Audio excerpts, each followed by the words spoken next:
મોરબી તાલુકા police સ્ટેશનની surveillance ટીમે મિલકત સંબંધિત ચોરીના ગુનાઓ સામે મોટી સફળતા મેળવી છે.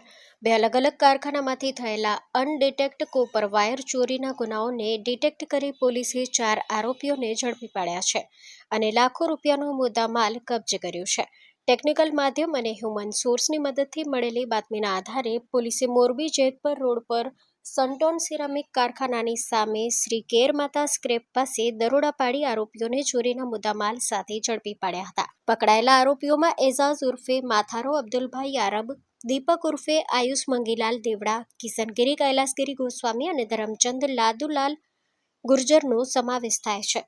જ્યારે બિકરામ ઉર્ફે વિક્રમ ઉર્ફે કાલી કૈલાસભાઈ આંબલિયા સહિતના અન્ય આરોપીઓ હજુ ફરાર છે, જેમની શોધખોળ ચાલુ છે.